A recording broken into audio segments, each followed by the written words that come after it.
अकबर का साला हमेशा से ही बीरबल की जगह लेना चाहता था। अकबर जानते थे कि बीरबल की जगह ले सके ऐसा बुद्धिमान इस संसार में कोई नहीं है।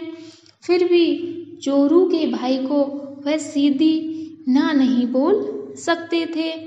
ऐसा करके वह अपनी लाडली बेगम की बेरुखी मोल नहीं लेना चाहते थे। इसलिए उन्होंने अपने साले को एक कोयले से भरी बोरी दे दी और कहा कि जाओ और इसे हमारे राज्य के सबसे मक्कार और लालची सेठ दमड़ी लाल को बेचकर दिखाओ। अगर तुम यह काम कर गए तो तुम्हें बीरबल की जगह वजीर बना दूंगा। अकबर की इस अजीब शर्त को सुनकर साला अचंभे में पड़ गया। वह कोयले की बोरी लेकर चला तो गया, पर उसे पता था कि वह सेठ किसी की बातों में नहीं आने वाला। ऊपर से वह उल्टा उसे ही चूना लगा देगा। हुआ भी यही। सेठ दमड़ी लाल ने कोयले की भरी बोरी के बदले एक ठेला भी देने से इनकार कर दिया।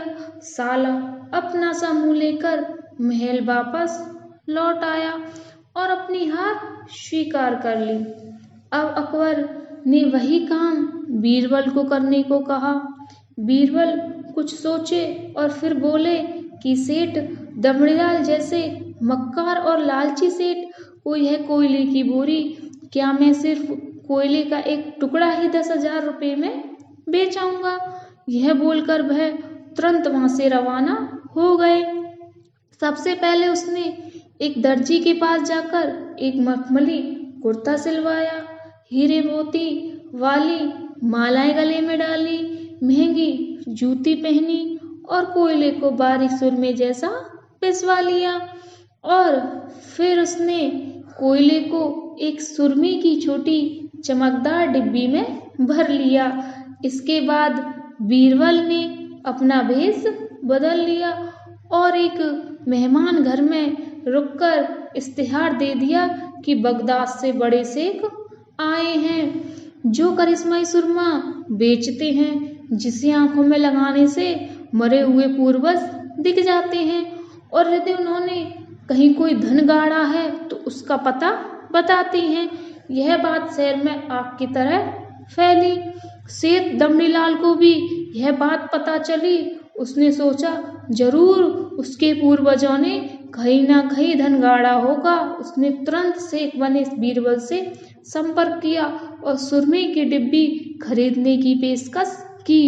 शेख ने डिब्बे के 20,000 रुपये मांगे और मोल भाव करते करते 10,000 में बात तय हुई। पर सेठ भी होशियार था। उसने कहा मैं अभी तुरंत ये सुरमा लगाऊंगा और अगर मुझे मेरे पूर्वज नहीं दिखे तो मैं पैसे वापस ले लूंगा। बीरबल बोला बिल्कुल आप ऐसा कर सकते हैं। चलिए शहर के चौराहे पर चलिए और वहां इसे जांच लीजिए। सुरमे का चमत्कार देखने के लिए भीड़ इकट्ठी हो गई। तब बीरबल ने ऊंची आवाज में कहा ये सेठ अभी ये चमत्कारी सुरमा लगाएंगे और अगर ये उन्हीं की औलाद है जिन्हें ये अपना माँ बाप समझते हैं तो इन्हें इनके पूर्वज दिखाई देंगे और गड़े धन के बारे में बताएंगे। लेकिन अगर आपके माँ बाप में से किसी ने भी बेईमानी की होगी और आप उनकी असल औलाद नहीं होंगे तो आपको कुछ भी नहीं दिखेगा।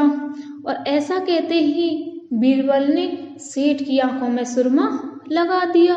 फिर क्या था, सिर खुजाते हुए सेठ ने आंखें खोली। अब दिखना तो कुछ नहीं था, पर सेठ करे भी तो क्या करे।